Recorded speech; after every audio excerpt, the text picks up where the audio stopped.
Hello. Welcome everyone. I'm so happy to have internet.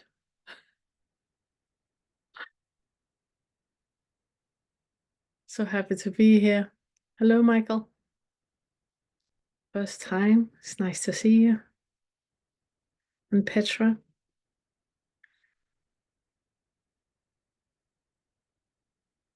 So good to see everyone. Yeah, it's that thing about expectations, We expect to have internet, so I expect to have Q&A. And then we had a storm with lots of rain and lots of trees falling over. Turned out that lots of schools were cancelled and we didn't have internet. So we really got off easy. A lot of people have been without power and it hasn't been like that for us. So that was really good. So I'm really happy that everything's sorted out and we're here. Before we start, I would like to do a 6 feather exercise with you guys. You're gonna need a cup. So, and I assume that since we are starting, most of you will already have a cup of something warm or cold in front of you. So you're going to need that cup for when we do the exercise. And we're going to do it partly with open eyes. It's because we're in the 6 feather now. And even though when we start, you might not have questions that are 6 feather related, then any questions you have is always welcome. But it's just for us to center ourselves before we begin. I would like to do a 6 feather exercise since that is where we're at in the curriculum. So I would like for you to pick up a cup.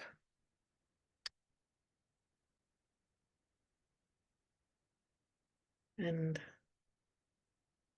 yeah, look at it, have a sip.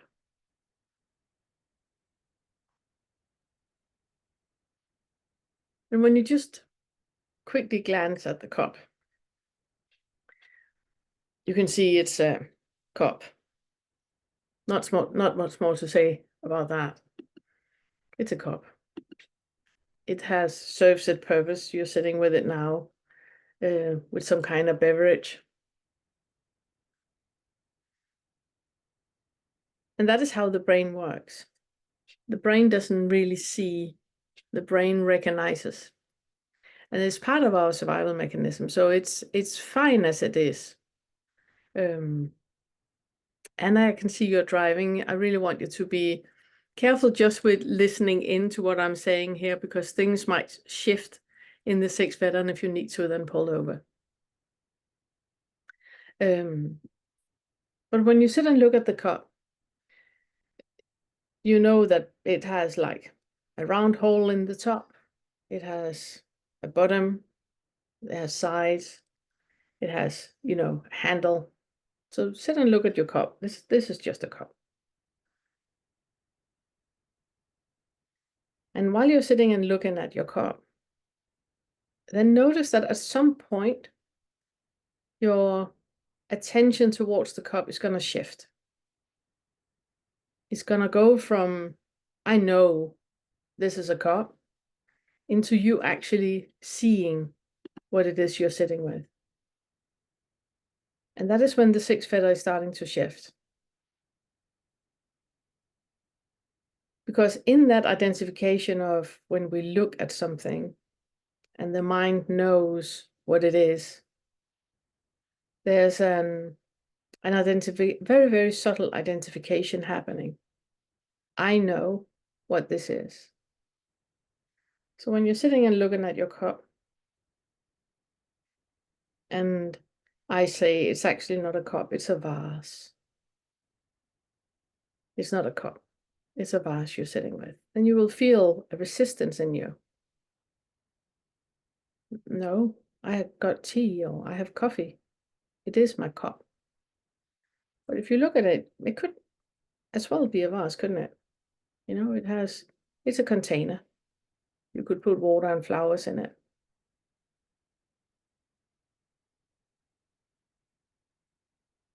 And if you go back to saying, and I'm now saying as well, okay, it's not a vase, it's a cup. Did you feel any sensation in the body? Because what happens when we say what happens when we align our assumptions is that fifth feather is calm. So when you look at it and I say, this is a cup, you feel, oh, that's really nice. And when I say, no, it's actually a pencil holder, you're sitting and drinking tea or coffee or whatever out of a pencil holder, you can feel a very, very subtle dissonance in the body. It's like there's an uncomfortable sensation in the body. When I say, it's not a cup, that is not a cup, what you're sitting holding. I can see you, I can see you sitting and holding a pencil holder with tea in it. You can feel a very, very subtle, uncomfortable sensation around the solar plexus. That's the fifth feather. And with that comes a lot of identification. So can you be in a body where that discomfort is? Or do you still have it? Okay, I can say it's a pencil holder, but I know it's a cup. Or can you be in a body where it's just, oh yeah, I put tea or coffee in my pencil holder. That's right. And by that, dissolving the fifth feather. So when we talk about the sixth feather, there's a very, very subtle wanting things to be in a certain way. And there's a very, very subtle discomfort about things that we don't want in a certain way. So the sixth feather can't fall until you set everyone and everything free to be as it is. Even if this you're sitting with is not a cup, it's a pencil holder. And if you haven't got any of those sensations, or you have muted yourself now and going like, yeah, okay, I see what she's saying, it's a pencil holder, it's a vase, I can see that, it could be used as that. And I say, that's amazing, it's a shoe. You're sitting with a shoe. You put tea or coffee in a shoe. Immediately you feel the fifth feather again. No, this is ridiculous. It's not a shoe, it's a cup. Everybody knows this is a cup. There's no point in debating this. It is a cup. The only thing I'm doing is just tickling you about the fifth feather. If you can't let this go and say this is a shoe, and be fine in the world where this is a shoe, then you also struggle letting yourself go and being the way you are at this moment. You struggle with letting all the people go for them to be who they are at this moment, because you have an assumption about things being in a certain way. So the sixth feather is the fun feather. It's the party feather. It's the one where we completely and utterly have fun with our assumptions. And all the time it's about you pulling up, looking from a fifth floor, and allowing things to be as they are. And if you struggle with it, then circle to the second feather, deal what needs to be dealt with. You got all the material there. So circle to the fourth or the fifth feather, deal with all the things that needs to be dealt with there. The sixth feather is a fun one. It's where things, they morph and change. So I would like for you to look at your teacup, pencil holder, shoe, vase you're sitting with, whatever you want to call it. And just look at it. Let's assume that I'm calling it vase, I'm calling it a cup. We can all agree with that the opening on a cup is round, right? May I ask you to look at your cup? Is that round?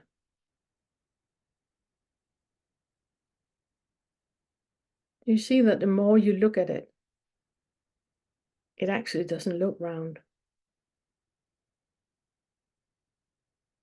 And when you look at the liquid in the cup,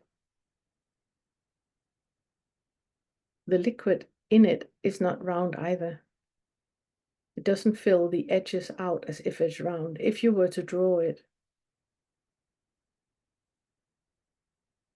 it wouldn't be round. It would kind of be elongated. The liquid would be, I don't even know what we call that shape.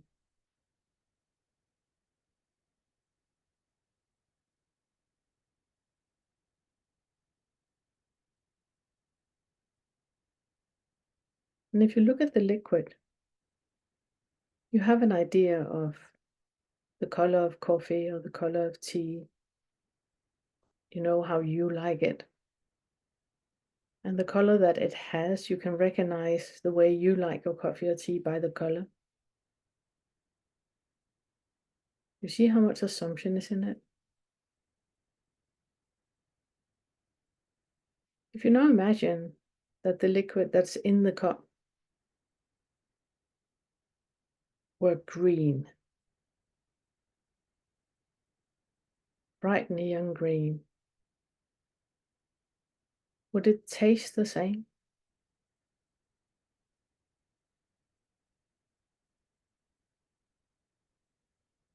We have an assumption about it, about the color of the liquid. Oh, this is just like I like it.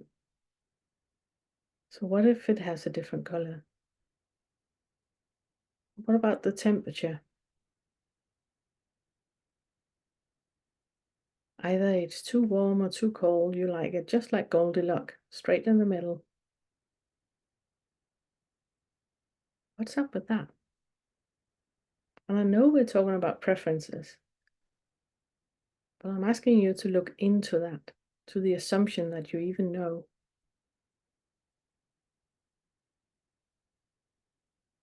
Okay, so I would like for you to really look at the cup. At the first glance, you would recognize it. If you're looking in the cupboard and your eyes fell on exactly that cup, you would know which cup it was. You see that there's a history with the cup. And that sense of history is what is giving us the illusion of time. And that is what is giving this particular cup a certain feel, because you're attaching all that history to it. You remember when you bought it, or when somebody gave it to you. You remember all the amazing cups of teas and coffees you've been had out of it. There's a full history in it. And I'm not touching on the seventh feather when I'm asking you, where is the past? Where exactly is the past? It's in your mind. So now I would like for you to look at the cup and only use your senses. We have the five senses: the seeing, hearing, smelling, tasting, and touching. And then we have equally five, with the mind included on top of it. But let's just stay with the sensory experience, your direct experience of the cup.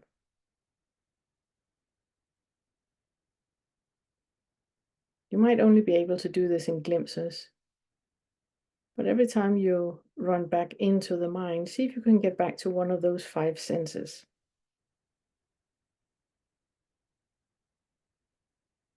If you're only in the seeing, hearing, smelling, tasting, and touching, and you cannot attach any thought to what you're sitting with, do you see this could be a cup or a shoe or a dog or anything? Because there's no memory attached to it. There's no thoughts about it. It's just an experience right now.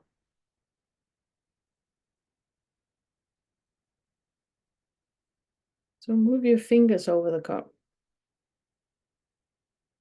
Does it feel like you expected it to? If it does, then I would like for you to detach the thought about the cup. and feel the cup as if it's the first time you're touching it. You've never touched one of these things before.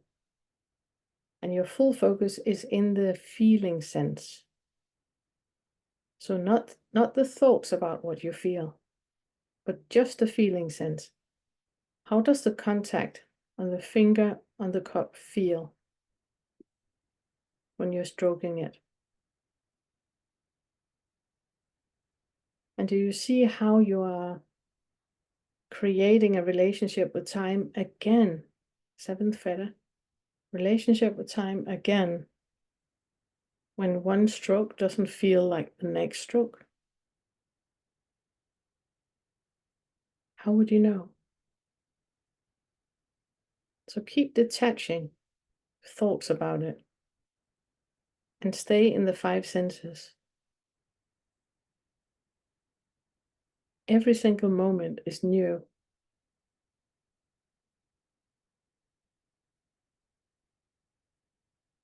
And now in a moment, I'm going to ask you to smell the liquid you have in the cup. And I would like for you now to notice that just me saying that, you start to prepare yourself for the smell. Because you are attaching memory to it. But I would like for you to detach any kind of memory and simply smell. You won't be able to describe the smell. It's just a smell happening.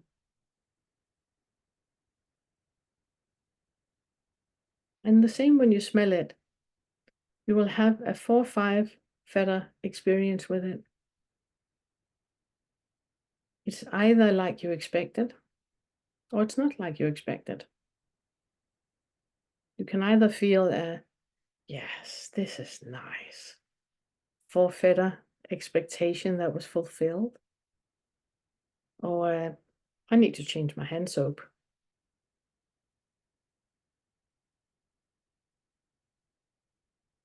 So can you detach all that and smell it completely new?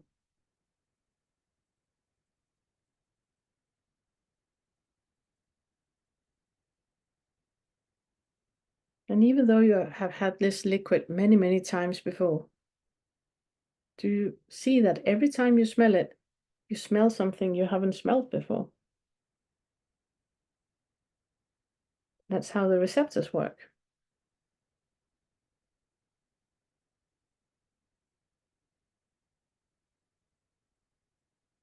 And let's try the tasting. Again, taste the liquid.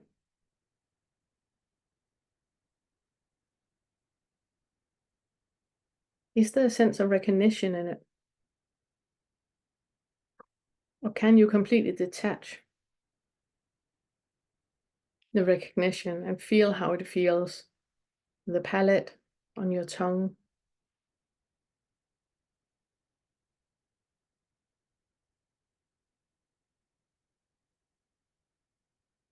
And you have a completely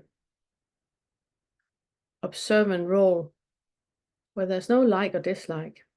It's just observing in the tasting sense.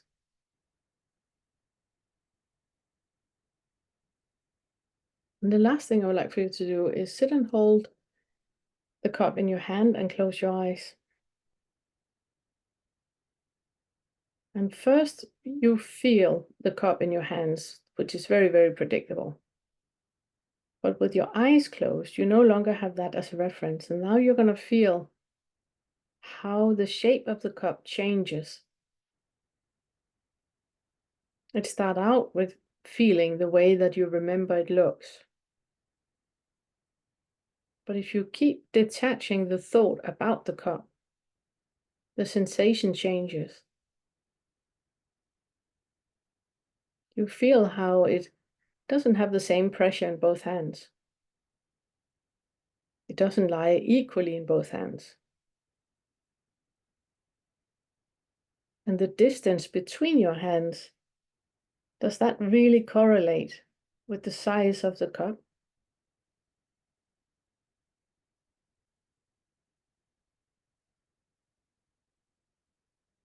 And if you just sit and you keep hitting the reboot button, the refresh button on the mind.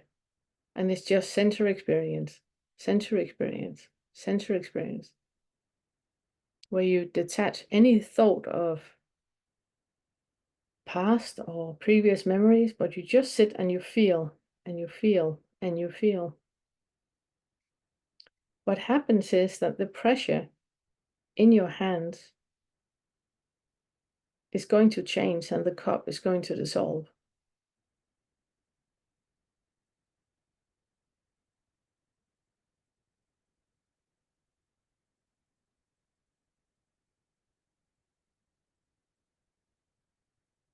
The receptors in the skin gets used to the pressure and the cup dissolves. And it just feels like there's pressure in the hand, in both hands and in the fingers. And it's not necessarily cup-shaped anymore.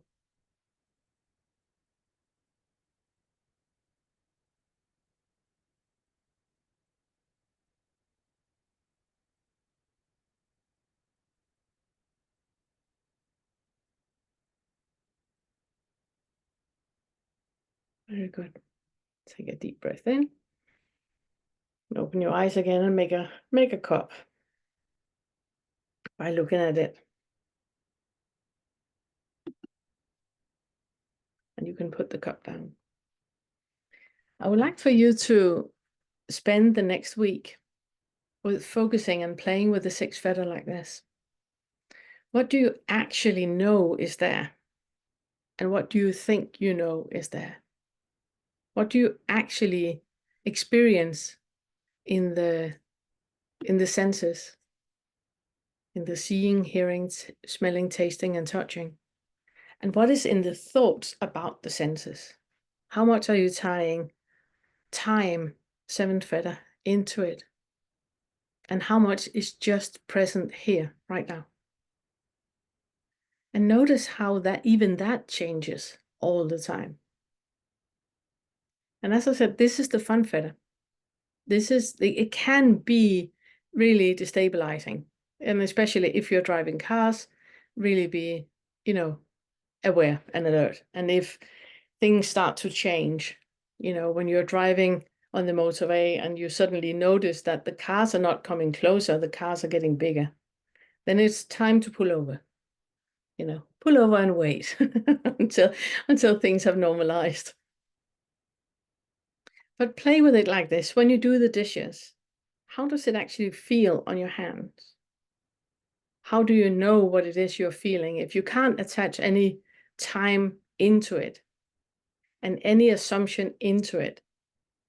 Do you see that there's a huge difference between washing the glass now and now? Everything is a new experience all the time because the receptors are picking up differently all the time. And the sixth feather is about noticing that.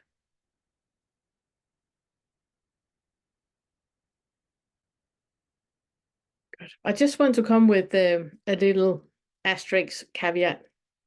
On Monday, in the lesson that is being released, I'm talking about the sixth feather and I'm focusing on boundaries. Because it can be very, very difficult to work with the sixth feather if you haven't got solid boundaries. And this exercise that we had now is going to help you in being more clear about your boundaries. So if you watch the lesson on Monday and it's completely destabilizing and there's so much trauma, you've never ever been taught about boundaries, then the exercise that we just had will help you with it. Okay. Yes. And Glenda, let me see here. I would just find myself a pin. Here we go. Hello. Hi, Pernilla. This is perfect today. Yeah. So I would like you to help me use the exercise we just had to look at an experience. I had a very intense day yesterday. And I call it the rise and fall of Glenda's world, all in one day. Oh, wow. So it started off, we were to have a power outage here from 10 to 2. They're working on my street. So of course I said, I'm going to use this as a reflective day and do deep spiritual work. But by 10 o'clock, I was like, So much for planning. yeah. And I was caught in this. I'm on the board of directors here at my condo. Yeah. And anyway, the key to the building is old. And apparently we're all out of keys. So if anybody loses keys, we can't replace them, which is not good. And we've been told we have to rekey the whole building. So the way I work, if somebody says they can't make a key or I can't do something or says no to me, I'm like a dog with a bone and I have to find the answer. So yesterday I'm racing out of the house. I'm all over the countryside and different towns. I'm making phone calls. Long story short, by 1 o'clock in the afternoon, I found a place that I can get keys made. And all along, I'm thinking, how great am I? I'm like this hero. And I, I'm getting ready to brag of all this work I've done, and I'm coming back with keys. I've saved the world. And I get back, the power's still out. So I decide to go shopping. So I go shopping, coming back from shopping, stopped at a stoplight. I get rear-ended. I get a sort of whip back and I'm in shock.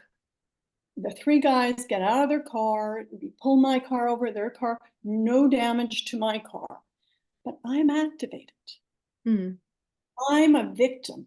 And this full-blown victim came in place here. And I was over the top and they didn't have their insurance with them. One guy ran home. Anyway, long story short, the ambulance came, the fire truck came, and I'm hysterical over nothing. Total victim.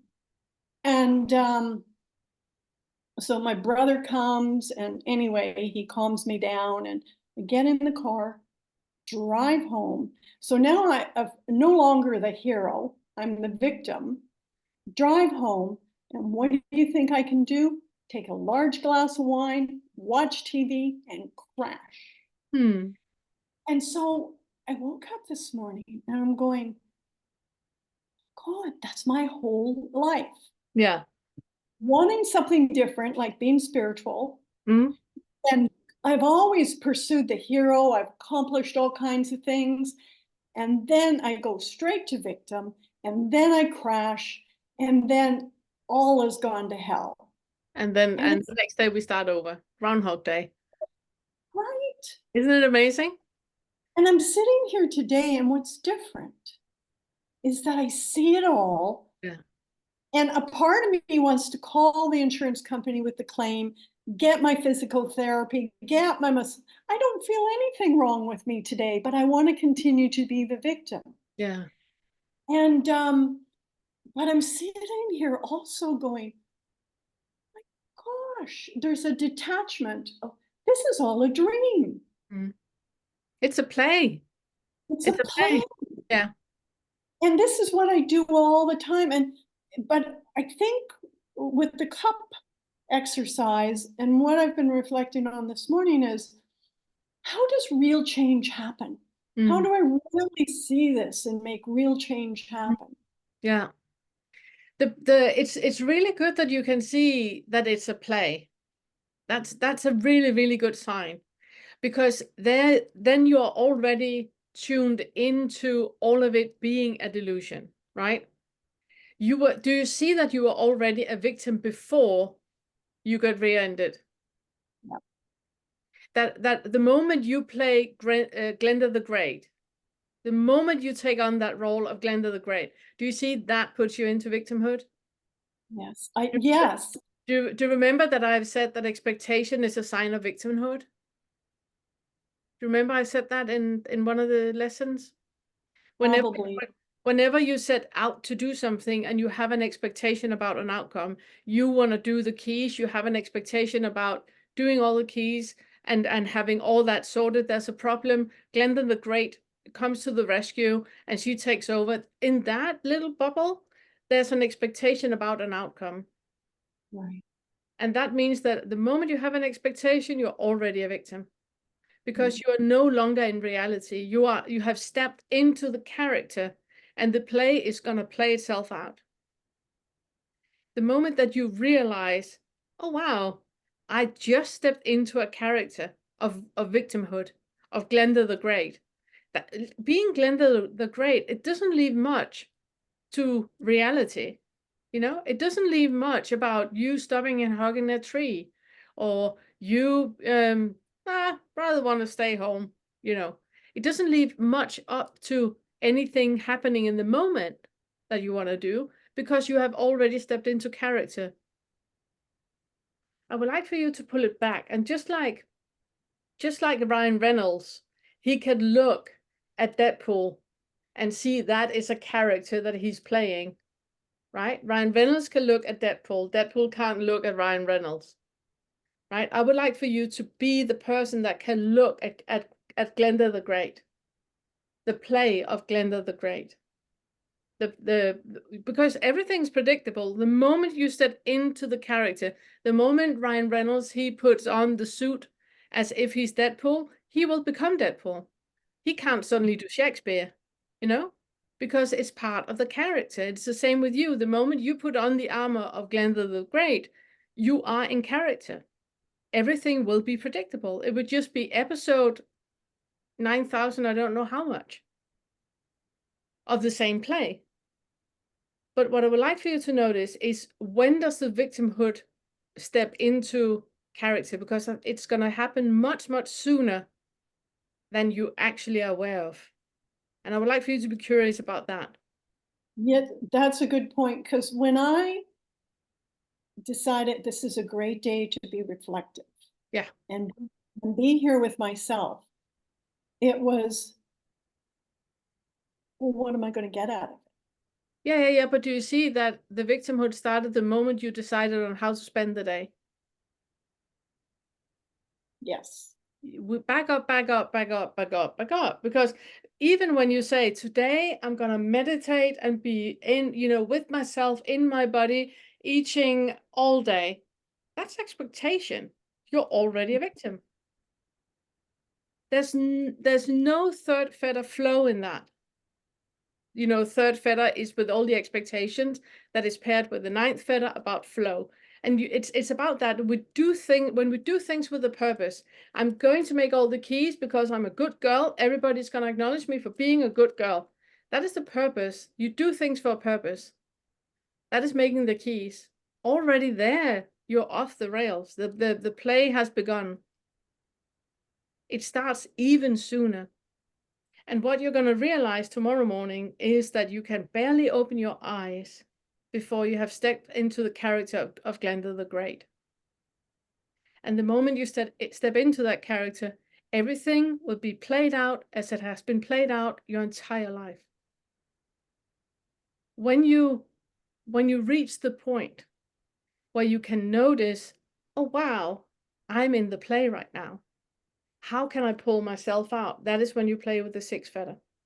That is when you really notice, okay, what am I actually assuming right now? I'm assuming that if I make the keys, they're gonna like me. I'm assuming that it's my responsibility, even though I'm on the board. I'm assuming, and then you just go and mention that if I eat this breakfast, I'm healthy. If I'm not drinking that, I'm healthy. If I'm going for a walk, I'm, all of those things that you assume is part of that character, is part of that play. Zoom out and see if you can have just a few moments during the day. I'm not asking you to do it a full day, but a few moments during the day where you pull yourself out from the character of Glenda the Great and you're just here. You could be Bill Hopkins, So, there's no attachment to anything. So yesterday, there was definitely seen throughout the day as I was playing the character. I saw it. I'm going, oh my God, I want reward. I want to be great. I want to be appreciated. And I'm acknowledging this to myself and seeing this. It's amazing. So, and even when I was in the victim in the, well, even in the car situation, and then even sitting here crashing last night, I was watching it all. Like I really was. Yeah, it's part of a play. It's like a rom-com. You know how it ends. It's like a drama. You know how it ends. You know, an action movie. You know how it ends. It's a play. But so as I get, as I'm seeing myself doing it, you say, how do I step back in that moment? Because it's like a steam engine, you know, going. And there's a part of me that goes, there's no energy to stop it. Mm. Well, I wouldn't use that. But there's no, is it no will to stop it? There's no something that's If escape. there's like two roads in it, right? The one Mhm. road is taking you back to trauma, that there's something happening that needs your compassion. But you cannot feel that compassion unless you pull yourself up, you know, to the fifth floor where you can take a breather, you know, knowing that you cannot plan anything.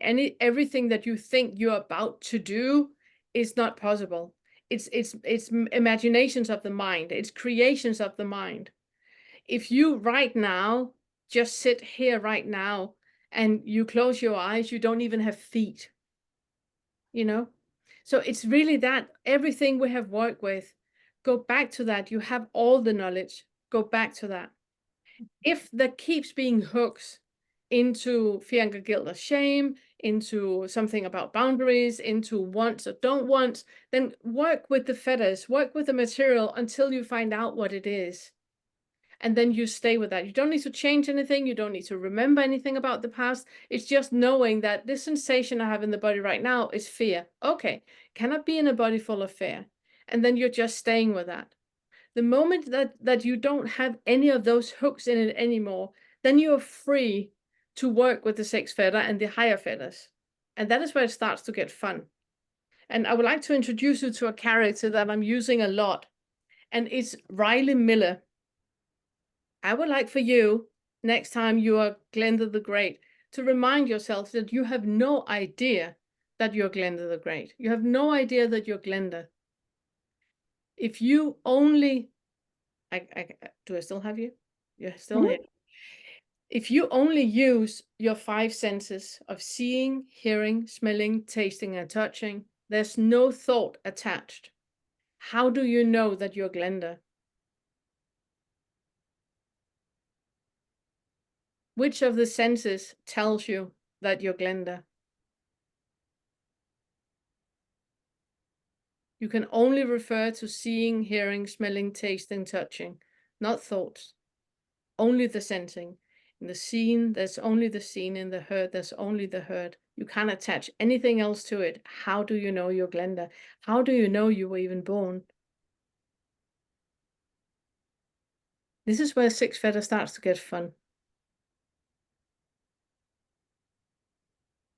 And Riley Miller is a character that I usually put onto people. So whenever you are stuck in a do,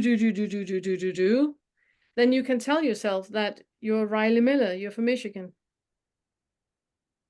And if you have a fifth feather nonsense, I do not, then you know, there you go, fifth feather, off we go. If you have a laughing about it, oh my God, I believe that was Glenda, then there you go, there you go. Wow. Thank you, Fernella. That's fabulous. Yeah. Oh, wow. Thank you. I didn't lose you. You understand what I'm talking about? I understand exactly what you're saying, and I'm going to listen to this several times over again just to reinforce it. Good, Yeah. good. Thank you so much. Wonderful. Wonderful. Thank you. And it's Anna out of the car. Hello, my friend. Oh, love your hair. Hello, Pernille. Hello. Thank you. um, I would like to ask a couple questions about psychosomatic. Hmm? Because I think you're very good in that. I heard, like a few times you explained that, and I just love to go that because for me it makes total sense how body mind connected and what is happening. Yeah. So on Saturday morning, I woke up and there was like I scrolled through Facebook and I noticed some kind of poster about scams, and I could see them fearful thoughts coming into her head, but like I wasn't like I was doing anything. It just like came and it's just gone. And next thing I'm just lying in bed and just like, oh, this actually feels very familiar. Let's feel into that. And then I just like was lying there in bed, and for about like an hour, roughly an hour, there was like a lot going on in tummy area, like what we normally call fear. But it was very like you were saying about walking into them rooms. It really felt like I walked into that room, left the door opened, and that creature walked with me. And that was just walking, like it's like a ghost, like moving everywhere and like sniffing, like getting to know everything, and just that moving and moving and moving. And I was lying there in bed, and it's just like, you have an all space here. You can stay, you can go, you don't have to do anything. You can have like a whole body, you can do whatever you want. And I'm here. And that was just like moving different ways. Like a couple times it just felt like it's covered me as a blanket, but in an hour time it just went itself, like vanished. Yeah. And it was beautiful, beautiful. So on Monday I woke up and there was some kind of I noticed, oh, this is familiar as well.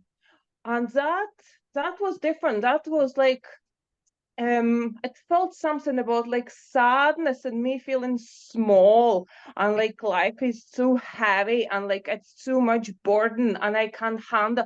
I just felt like I'm lifting concrete slab, like carrying life like as heavy as that, and I'm a small kid struggling to carry that heavy weight. And there was like a lot going on in chests that day, and then I just felt it like building and building and building, and at lunchtime it's just like out crying. And then like so from lunchtime I was like crying and crying and crying and more and more and more. And so today I woke up and like a lot of some psychosomatics were just, clicking into places. And I was like, oh, like, when something happens to your like limbs, arms, hands, and legs, it's just like, don't move, don't do. And next thing was, oh, and something with your speech, don't speak. Because if you say something, it's much worse than keeping quiet. So like brain just, like puts like a block to speaking. Yeah. That's my interpretation. Because when I was 5, I had a very strong stutter. Yeah. Yeah. So, and then I sat down later on, and I remembered, so it just came up because my dad, he died with a lung cancer. And I remember that Monday when I was sitting there, and it just felt like, there's such a pressure that's like very just pressure on your chest, like that concrete slab in your chest. Yeah. And I was thinking, like, yeah, that Monday there was as well, like, I don't want to leave, I don't want to die. It was just like, no, no, no. And I just felt like, I was like a bouncing ball, just bouncing, like, no, no, no, and like forming this ball here, like big ball of no, and just shrinking like a green into no. And so I was sitting today and I just remember that dad, like he died with that lung cancer and that heaviness and just like no to life, because breathing is like life. It's basically life.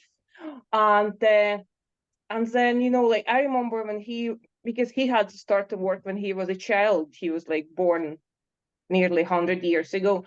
And so a couple times he nearly died.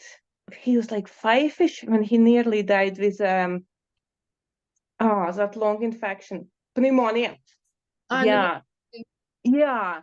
So, and I just, yeah, like, all this, like, life is burden, and I'm too small to handle to all that. I think I'm just, got that, projection from my dad. Because I remember it was like a couple of weeks ago, I realized like all shameful stuff I got, actually that's from my mom. Yeah. So I just was sitting today and I was thinking, like, there's nothing of all this is mine. Neither mom's stuff, neither dad's stuff. They just like handle here, and you carry this programs over. So I would like to, if you could talk about a wee bit of stuttering. That's, yeah, like a child when I couldn't, because I remember mom was telling, like, when I want to start to speak something, I get, and I can't start. So she was taking me to therapist to work with that. And also, that's lung cancer, what that means. And if you remember last time we talked, I asked you about because I noticed how important it is here to speak up and to say things. And I start to listen to the book No Bad Parts about internal family systems. Yeah. And since that, it's just resonated here so well. Like since that time, I just really allowed all them voices to come up. Any situation, it's like a V life. It just comes up, expresses itself, whatever it wants to say, with all them sensations and body expressions, and it's gone. And Yeah. the next one, Yeah. and it's actually feels like life is much lighter and easier when you not suppressing them voices. Yeah. So, I would like actually to keep it at that, because you're bringing up a lot of things, and I could sit and talk for 2 hours about the things that you. The thing, no, it's a good thing. Don't ever, try to hold anything back. What I would like for you to keep focusing on and working with, because I'm afraid that you're gonna be too much of a fan, going on everything at the same time.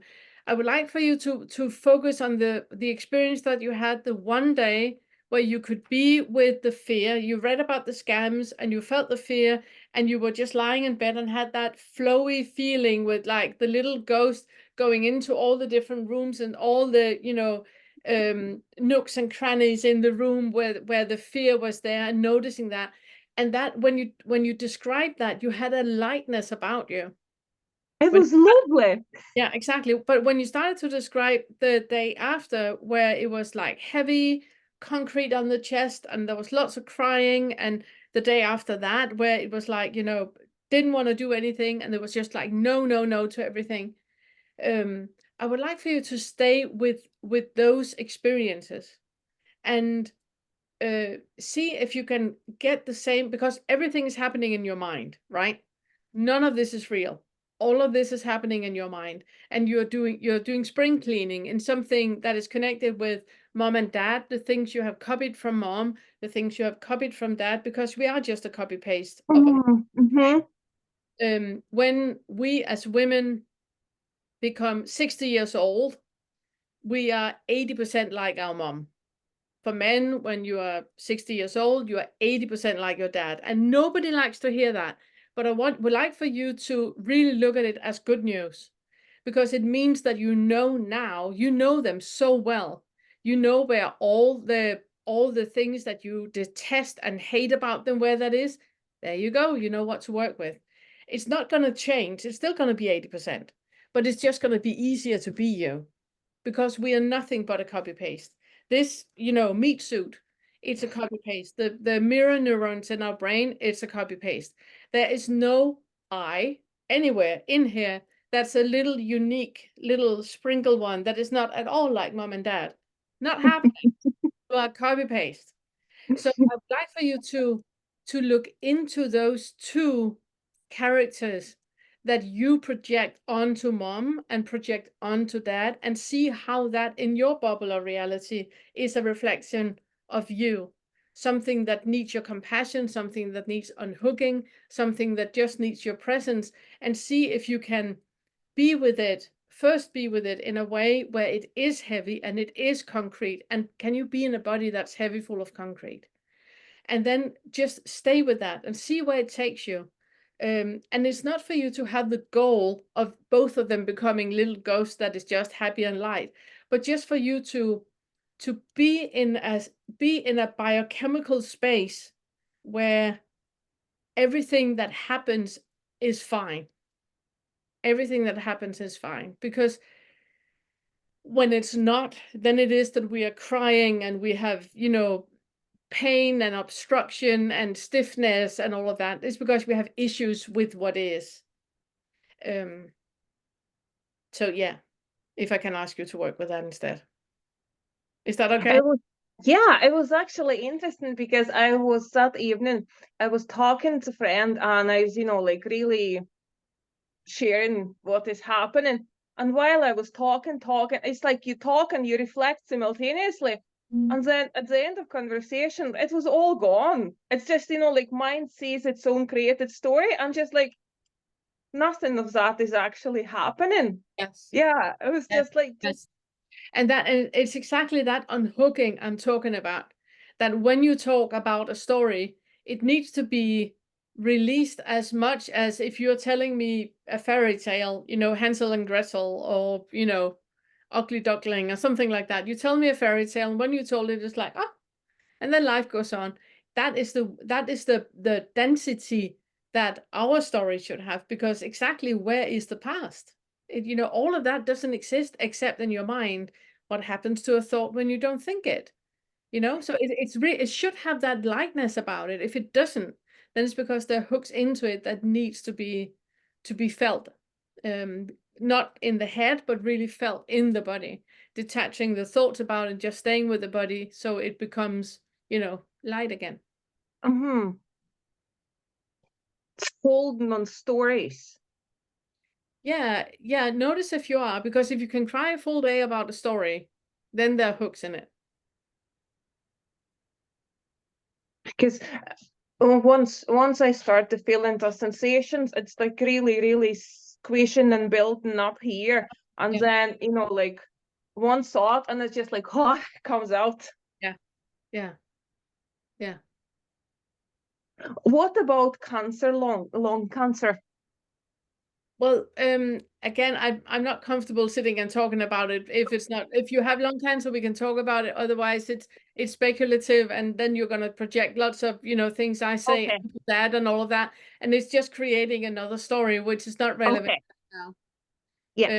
Lungs is about sadness. It's about grief and sadness.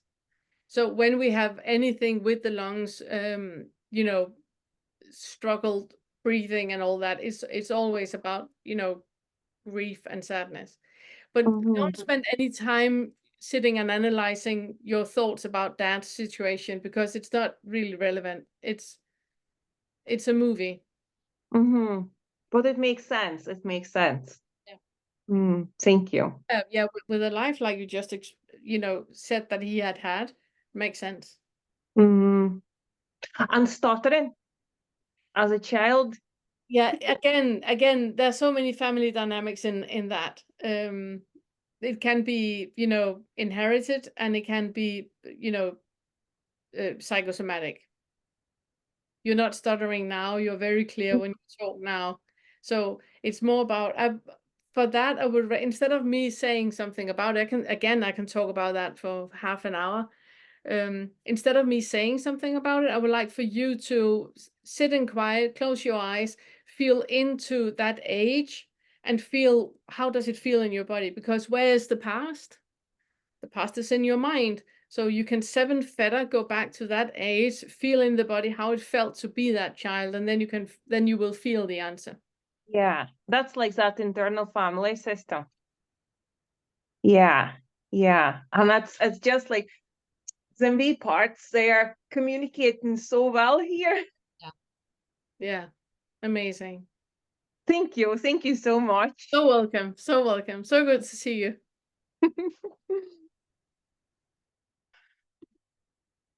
And it's Jenny.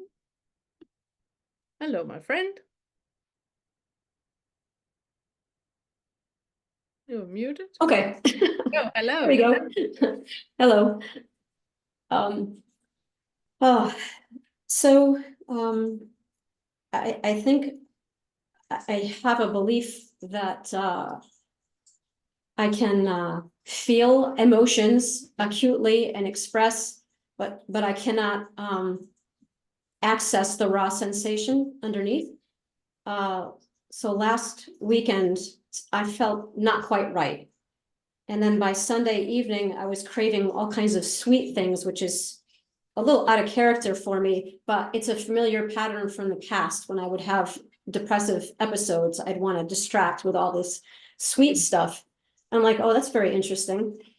And the next day I woke up, and when I woke up, it was like a deep depression. It was the label. And I felt like I had been surrounded by thought fragments all night, heavy. They weren't even complete, just random heavy thought fragments. And so I decided, okay, let's explore the sensation. So I went into meditation with the intention of feeling. And I felt nothing. I looked everywhere, and I started to do an inquiry as to, okay, if this is depression, what is it? Where is it? What's underneath it? And as I'm speaking, my sweet greyhound Julie has found my lap. So I was very frustrated at the end of the half hour. The intention was to meditate an hour and feel my shit, and it wasn't happening. And I was feeling depression as the only thing I could call it. So I went back to bed. And when I woke up, the depression was gone. I was very clear, and it's like everything was fine. Because I'm also in the habit of, although I don't like it, I do my best to welcome like whatever shows up, all these parts. So I think that it was the next day when I was talking to my friend Alan about the whole thing, about my frustration and not being like, I really want to do this. I think it's important there. I have a belief that there's all this trauma that's stored up, and I've got to like feel it so it can be released. And I couldn't find it. You know, I no distraction. I sat there, I looked and there was nothing there. And he said, oh, that's very interesting. There's nothing there. And then so we got into this thing like, oh, it's kind of like the self. You're looking all over for this self you're certain is there. And okay, where is it? Where is this elusive self? Where is this elusive depression? Yeah. So, okay, so then I've been seeing this, she's a physical therapist, some type of somatic therapist, where she's been doing a lot of work in the pelvic area because I have some tightness in my jaw, and I also have some difficulty in the pelvic area. And when she works, like stuff happens, there's movement and there's release of emotions. There's a lot of memories from the past coming up. So that's a separate thing. And then the final piece, my husband, Joseph, and I have not really had much of a sexual relationship for whatever reason. It hasn't come together. We both have and it was just so traumatic, I think, to look at it. We just tabled it for decades. But lately it's become clear that, hey, let's look at this. And so we've been working with a tantric practitioner. And so yesterday he had gotten home early from work, and he invited, hey, you want to do this tantra practice? I'm like, okay. So we're doing it, and it's not easy, for me. But anyway, so he was doing something very specific within the practice, and I felt at first it was very comfortable and soothing. And it seemed like once there was a certain level of comfort, then it was all this tears and sobbing. So I'm confused. Like okay, so I don't want to go on an expedition of like finding stuff, because that's not the way. I don't know. I don't even know. No, but sweetheart, listen up. But you were on it. You were on it at the point where you said that you had that feeling of depression, and then you just, went to bed, and then you woke up and it was not there anymore, and then you kept looking because you have decided there is depression here. I'm going to look until I'm gonna find it, and it's like looking for Santa Claus. You look as much as you want. It's not there. It's not there. Depression is not a thing. Fear, anger, guilt, and shame, it's not a thing. Aversion, anger is not a thing. It's a diversion. So when you're sitting and looking for the diversion, of course it's not going to be there if you're not diverting. Am I confusing you? Well, the morning of that I felt depression, okay, so the label was there. It was such a heavy, dark Yeah. space. Stop, because already there, you're jumping the gap. I would like for you to stay in the body. When you say that there's a feeling of depression, that's not true. It's not true. There's a sensory experience of what? Contraction, tension, fluttery, tickles, heaviness. That was the mystery of it, because I looked and there was nothing. There was nothing. There you go. There you So go. There's nothing. That's So nothing. like what the mind is saying one thing and it's not. Yep. Yep. How many times have you experienced? We're going into this in 7 Feta, but I'm kind of like lifting the lid on it a bit, right?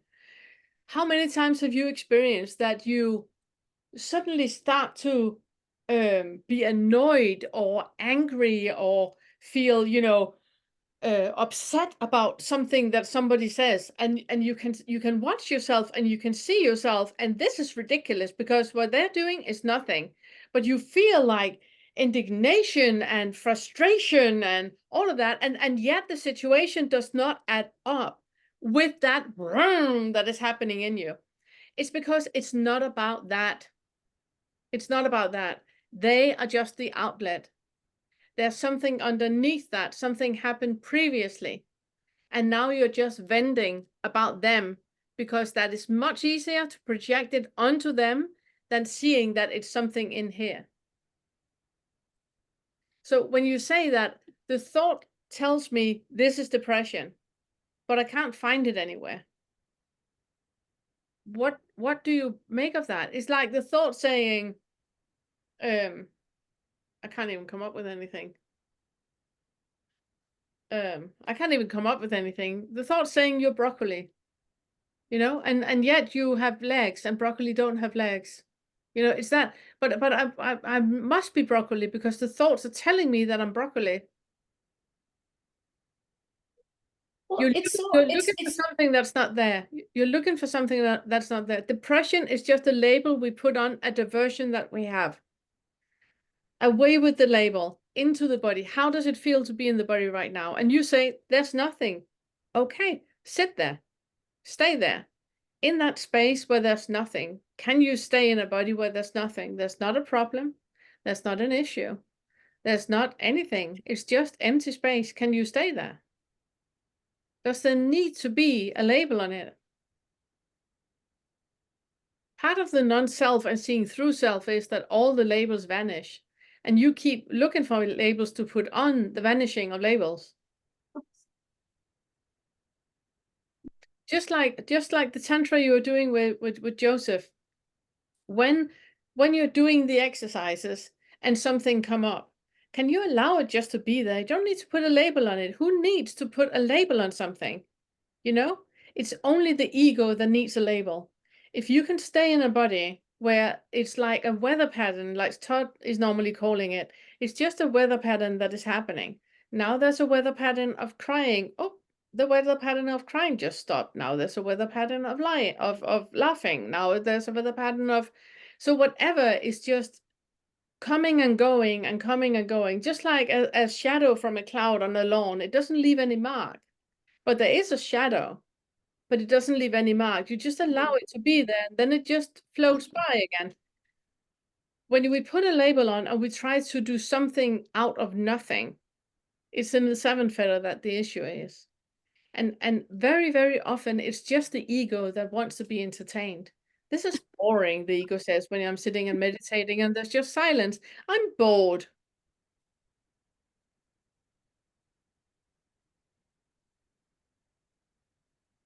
Did it help? Yeah, much ado about nothing. Yes, absolutely. Absolutely. The ego love entertainment. Thank Yeah. you. You're so welcome. Then it's Sunny. Oh, I'm so happy to see you. So happy to see you. Didn't make it So yesterday. happy. So good to see you today. I'm glad you had power back. Oh God. Yes. Yeah, yeah. This is kind of like the same alley, can I hear, as And Janine? Because okay. restlessness, Yes. I feel a lot of it. And I feel it at home, etc. But maybe I have a little more of ease at home because sometimes I keep forgetting what it is I'm doing and I'm just doing things. And sometimes I can't really even remember if I did things. And then I think either A, I'm getting older, or B, it's because it's not really that important. It's just flowing. But I noticed a lot at work is that when I sit at my computer and when I'm doing my work, it's like I keep wanting to procrastinate Mm. what it is I'm doing. Mm. And I can't really find out if it could be because the ego is bored and just want to go shopping on internet sites instead. Or am I afraid of work because I don't think I'm good enough? Is it actually just because I'm lazy? Or am I bad at my job? Or is the job bad? Mm. Or am I afraid? Or is there something I won't feel? Yeah. I don't really. Or the last one, D. It's either all of the above or E. Everything's fine. There's not an issue. There's only the issue you just created. If Mm, you in the moment when you catch yourself procrastinating in some way that you suddenly think, oh, let's see what I can shop online, then see if you can do a 4-5 fit about it, the exercise with it, that you just sit, put your hands on your laps, and you just sit and feel into the body. What is it right now that I'm trying to divert from? Because procrastination and everything we do, getting up and getting a cup of coffee, or suddenly want to have a piece of cake or shop or anything like that, all of that is diversion from an internal feeling. There's something on the inside that feels icky. And it's why the fourth and the fifth feather, it's so difficult to work with, because we're asking you to sit in the ick over and over and over and over. And by sitting in the ick, you really feel into, yeah, all the underlying stories, all the hooks into past experiences and traumas and all of those things. You really, really feel into all that. But it's what is needed for you to get a clear picture of what it is you're running from. Because the running takes up much more energy than just sitting in the ick. But when I create a lot of stories about what it is that I'm trying to divert from, Yeah, I don't want you to do that. no, No, no, not up in your mind. I'm not asking you to go to your mind, because I mean, in your mind, you can create stories from now to eternity. It's not what I want you to do. I want you to go into the body and feel how it feels in the body right now. What is it in your body right now that is so uncomfortable that you need to divert by shopping? How does it actually feel? And not put a label on it. I have a tummy ache. Just say, put your hands on it. I have a sensation here. It feels like, something is tightening up here. So it's more like just really staying in the body, in the sensations in the body, and feeling into what is it that is actually going on here. And then you zoom into it and follow it around, because nothing stays the same. Like we talked about, when you have a headache, it never stays as a headache. It moves about. It's not a headache. It has multiple of different labels on it. And that's why we need to detach all the labels, away with them, and just stay with the sensation in the body that is moving about, moving about. So when I'm not looking for, is it because I'm afraid? Mm. I'm not looking for to find sort of that eternal thing I end back with, that I'm not good enough, No, or no, that it's my fault or something. because So even that can be a diversion. yeah, yes, because that's also a label. Yes. Yeah. You have Yeah. you have an ego story. I'm not saying you have, it's just, you know, No. there is an ego story about I'm not good enough. And every time we land in a story that is recognizable, the ego is happy. Oh, this feels good. This feels comfortable. I've been here before. I know the ins and the outs of feeling not worthy. And then the ego is happy, and all inquiry ends, because the ego is comfortable and happy. So I would like for you to avoid jumping into a story, you know, because it's like I talked with Glenda the Great, that the moment she takes the suit on, like Deadpool, the moment Ryan Reynolds takes on the suit, he's Deadpool. There's no other role. It's not gonna be a rom-com. It's not gonna be, you know, a drama. It's not gonna be anything but Deadpool. So it needs to happen before you put on the suit. So before you put on the suit of the victim, before you put on the suit of Sunni with the low self-worth, and Sunni with the, you know, no self-esteem and all of that, before you put that suit on, stay in that free space where you can be anything. You are Riley Miller from Michigan. Okay. And what is it exactly that I can do? This is another situation. When it is that I make something to be my fault. My ego sort of just, Same thing. I mean, I had a situation, I picked up a friend because, no, a co-worker, because her bus was canceled yesterday. And I said, of course I can drive by you and pick you up. Yeah. And she had been standing an hour and freezing. Yeah. Then and later when I thought about it, I was like, wow, I gotta pick her up. And then my ego thought, but she was cold for an hour. I could have been faster. Yeah. Which I couldn't. But no, and even if you had been quicker, then she would have yeah, been called for 45 minutes, and you could have done it sure. quicker. And even if you I had to know. be quicker, she would have been called for 30 minutes. You know what? You could have done it quicker, because it's the ego. It's a +1 game. It never ever Yeah. ends. If the ego So has decided that you're gonna lose, everything's gonna be your fault. It is what the headlight is looking at. Where is anything that I can make into being my fault? It's the only thing that you're looking for. Just like if I ask you to only look at all the white cars today, you're only gonna see white cars, because it's the only thing you're looking for. So when you have a headlight on that says, Sunni, it's your fault, then it's the only thing that you're going to notice. You're not going to notice that you are a great co-worker picking her up, instead of going like, fuck you, take the bus. You know, you didn't. You picked her up. no. And yet made into a story that it's your fault that she's cold. Yeah. But when I see that story, do I just laugh and then say, wow, what a great story? Yeah. I did it again. Yeah, you can go like, that is magnificent.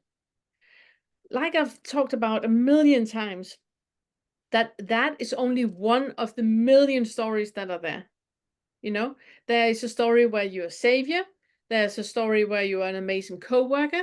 There's a story where you are saving her from standing 2 hours in the cold. There's a story where you are saving her money from taking a taxi. You know, all of those things. There are millions of other stories you could believe in, but you pick the one where it's your fault. You don't need to believe that anymore. It was convenient in your family structure that things was your fault. That was convenient. And it was convenient for you to take that on you. So you had something to occupy yourself with. So you did not notice what was actually happening in the family structure. It's not. So when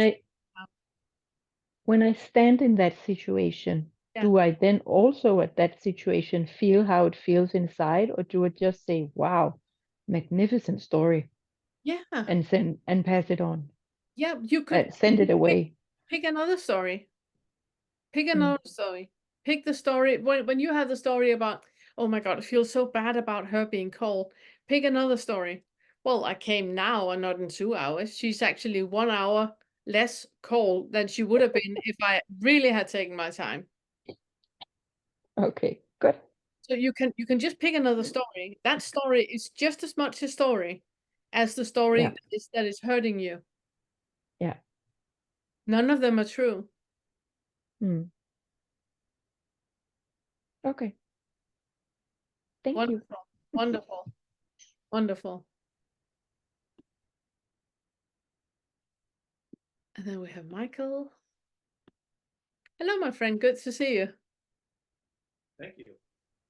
Nice to be here. Yeah. Yeah. So yeah, I wanted to say hello, introduce myself. I don't know how long you all have been meeting, but you know, I just wanted to come and join in. I'm not like caught up to where you are in the lessons and things like that, you know. Actually, I don't even really have a question necessarily, but I was just going to introduce myself and, you know, see how this conversation went. So nervous. I Yeah. don't even not want to raise my hand. I wanted to lower my hand. I'm very nervous right now. But you know, I I sat in a group last weekend with this guy, Simon. I think I even recognized a couple of or one or two people from that group, which was cool. So I'm just kind of like doing these group things. I enjoyed it. It feels like, you know, I'm trying to be a part of a community with this. You know, I've written on your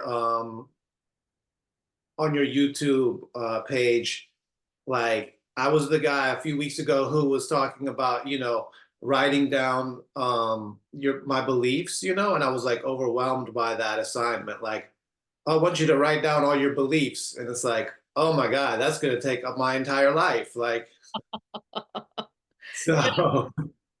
But first of all, I would like for you to say welcome. And I'm really, really happy that you're here. And I'm happy that you're doing the curriculum. I find it interesting that you immediately assume that people are further along than you, that you are a little bit behind everybody else. Is that a sensation that is well known to you?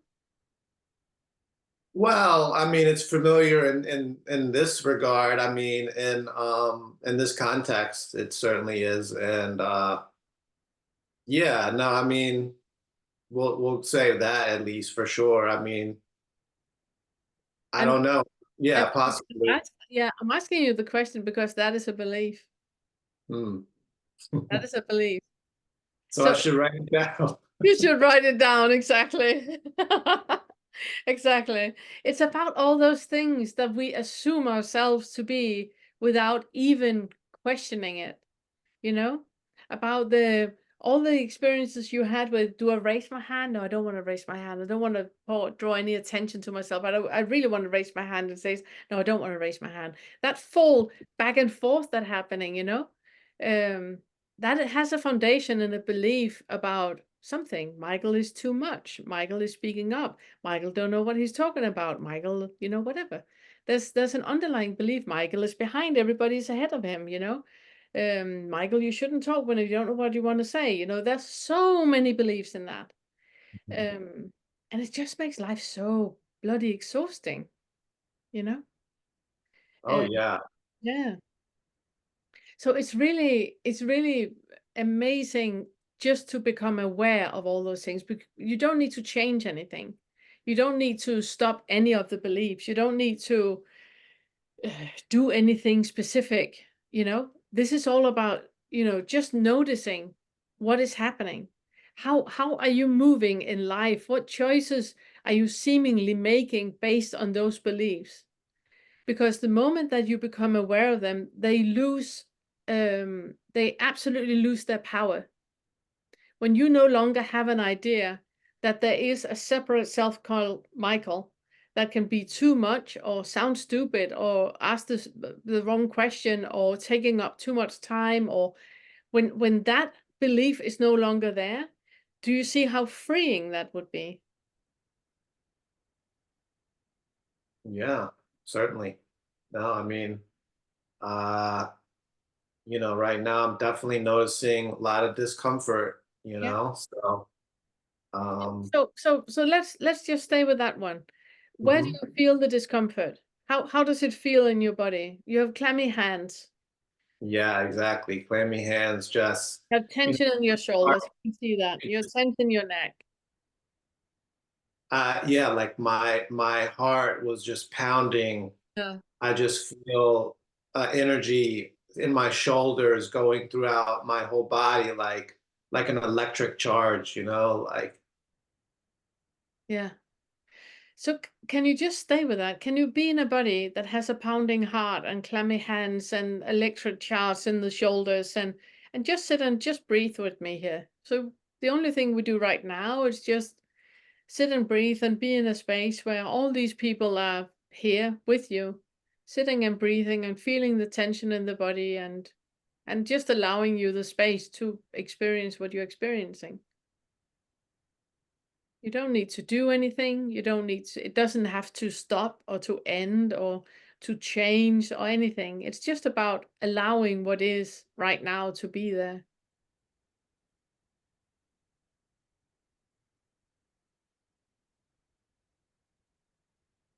And what happens in the body when you do that? um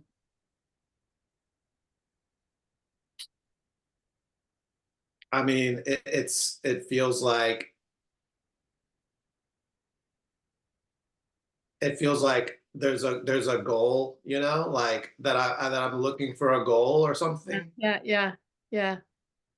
Isn't that amazing that even when I'm saying just allowing what is, then you immediately put up a goal. There's a right and a wrong, you know? And really be careful about not choosing the wrong one. You want to pick the right one. You want to go to the right place. You want to do what you think I expect of you to do. Hmm. Isn't it crazy? And all that is happening without you even being aware of it. So all I would like for you to do is just to become aware of all of those things, because there's a feedback loop that is happening. You have a tension in the body that is going up to a thought that is telling you something about you. For example, I'm like Suni just talked about, I'm not good enough, it's my fault, or taking up too much space, or Glenda's idea of, she can save everyone and she's actually the good one and they're going to see it. That goes up to a thought about something. And that thought is giving a signal to the body that gives a contraction. So, for example, if you have like the idea of, I want to do the right thing, I need to do the right thing, then that thought gives a contraction into the solar plexus, like, oh, like you're really holding your breath and trying to do your best, do your best, do your best. And that physical sensation gives another feedback up to the thought. And that's how it's just circling around. And none of that is happening in reality. In reality, it's just this. It's just silence.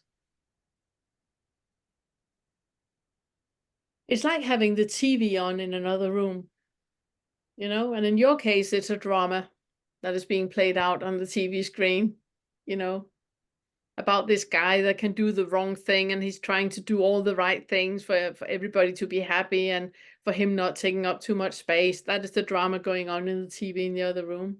While you and I are just sitting in here and feeling what is going on in the body. So it's not really noticing that split that you have. And we tend to believe the thoughts, you know?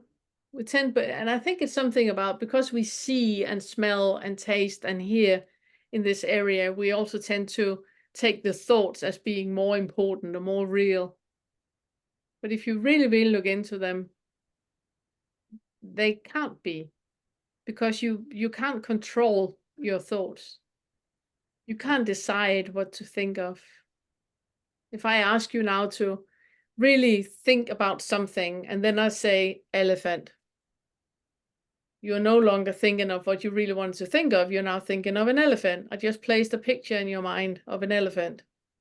So thoughts are completely random, just coming and going without your control, until something comes up that the ego recognizes, like Suni was experiencing with it being her fault.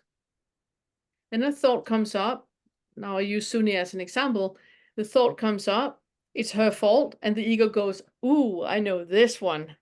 And then she's really, going into that. It's the same with you, There are thoughts that are repetitive throughout the day, every single day, that you keep coming back to as if they're true, but it's only because the ego recognizes them and going, ooh, this is great.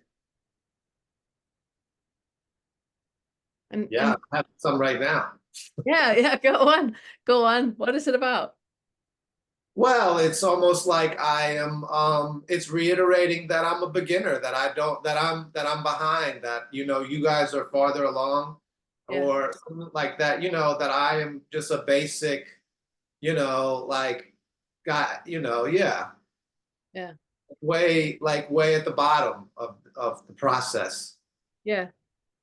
I would like all of you that are here right now to raise your hands if you feel that you got everything under control. No, if you got everything under control, raise your hand. Show Michael who of you got everything under control so he can see that he really is at the bottom of it. And everybody who are raising your hand, you're the ones that know. Yeah. Okay, fine. Yeah. It's such a delusion, it's what I call the +1 game that the ego does.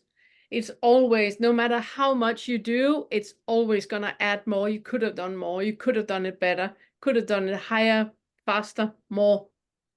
It's never ending. It's never ending. And really seeing through that delusion, because in this moment right now that moment is past. Now I want you to focus on this moment right now. That moment has now passed. So it's this moment right now. It happens so quick that the moment that you start really to focus on the moment I'm asking you to focus on, it has already gone. There's no time for thinking. Exactly. There's no time for thinking. Exactly. And the ego cannot play that game because the ego is always about something in the future or in the past. It's not about now, ever. So when you keep coming back to now and now and now, and then ask yourself, what is missing in this moment right now? Well, nothing. It just ended. It's gone now. It's this moment. What is missing right now? Well, nothing. That ended too. It could not have been any different than it was. And that moment didn't need anything. There was nothing that needed to be added or subtracted from that moment. It was perfect just like it was.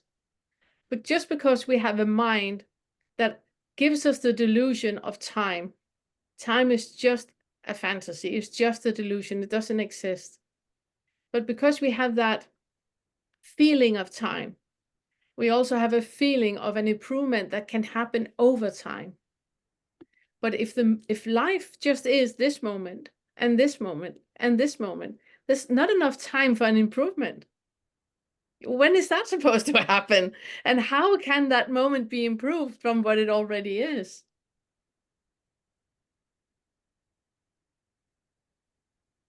So whenever you have a thought in the next week, remember we also meet on Tuesday in the inquiry group.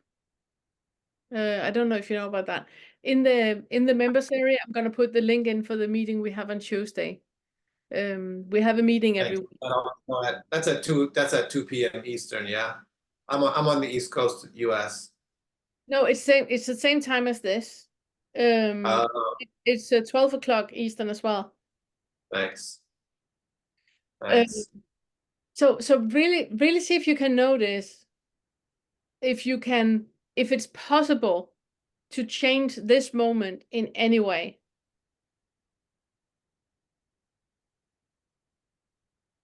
Yeah, yeah. I mean, I can feel myself just wanting to escape right now, you Yeah. know, just because of the discomfort of doing this conversation right here with you, with everyone here. I could really feel wanting to not be here. Um, the other thing I wanted to say was I haven't signed up for the Liberation Unleashed, or and then there's the Vince group, you know, like Yeah, maybe yeah, that. yeah, yeah. So, you know, like, so yeah, that's something I'm considering, you know, Yeah. and And I'm a little scared. I don't know, you know, I'm a little scared about it, but you know, things are just kind of happening, so I don't know what's gonna happen. what is it you're scared about? Do you know, have you formulated that? It's just Um, the discomfort? no, I don't know. I mean, I think that like it's part of it is that like maybe feeling not ready or something, or that I'm not serious enough, or like I'm not going to be committed enough, or they're going to tell me that I'm not up for this or something, you know? Yeah. Yeah. It's a great um escape for the ego to pull up, you know, that somebody else that knows about non-self, know that there's no separate self here, is going to judge another person and say that you are not up to par. I mean, that's not even possible. That's not even possible. I think instead of looking into that diversion, it's fine to look into the diversion. I want to say that it's fine to stay with the discomfort, and I would really invite you to do that. That when you feel that discomfort, let it grow big in the body. For example, right now when you're sitting, allow it to be there. Do not try to push it away in any way, and then detach the thought about discomfort and feel, how does it feel to be in a body? Can you be in a body that feels like it does right now? Mhm. And then you just allow that. You don't need to do anything about it. You're just allowing to sit here with clammy hands, tension in your shoulder, wanting to go invisible if that was even possible, you know, and just allow that to be there. Can you be in a body where this is present right now? And then you just allow that. Yeah. Um, that's definitely, I mean, 100%. And I have some wonderful people helping me and working with me. Yeah.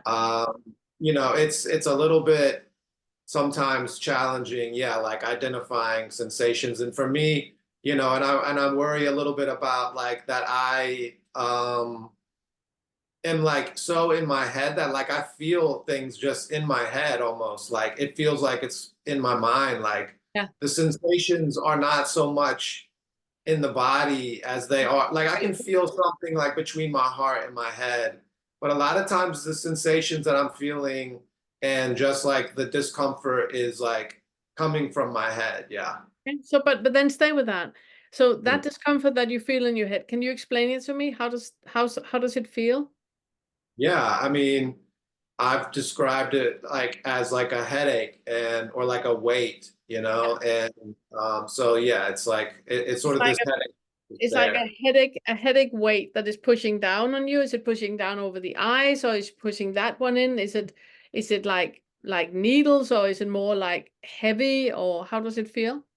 I mean, it feels like pressure behind the eyes, and I can feel it a lot, like in the back of my head and just kind of neck, like Yeah. shoulders, like pushing down, like in the back. Yeah. So if you detach the idea of headache, because that's just a label we put on, just like strawberry, we choose to call that a headache and not a strawberry. It's just a label, you don't need it. But you just sit with the sensation in the body. So it's like something that you feel in the back of your head, and it's going down to your neck and down to the beginning of your back, and just sit and feel how that feels and breathe into that. Do you notice that it changes when you just sit and allow it to be? The moment you detach a label, things will change. When you have a label that says, I have a headache, You focus on the label. You focus on the Post-it. I want you to detach the Post-it. So now it's no longer a headache. It's a sensation in the areas you just described. If you just sit and breathe, do you feel how with every single breath, that sensation change?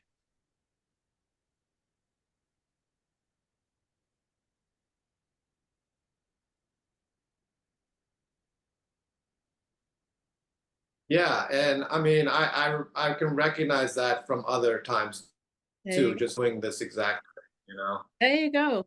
There you go. So that means that now we're starting to find a common denominator, that this is an experience that you have had before.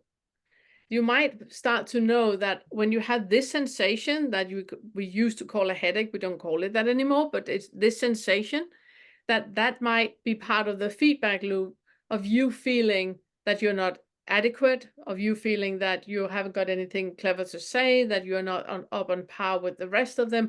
It might actually be, this is the sensation for that feeling, for that thought about what this is.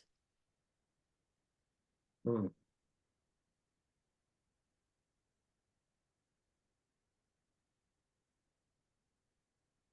So explore that, explore how that comes and goes, explore what sensory experiences you have anywhere that are attached with thoughts. And the moment you detach the thought, notice how that sensation changes, because nothing, it's impermanence.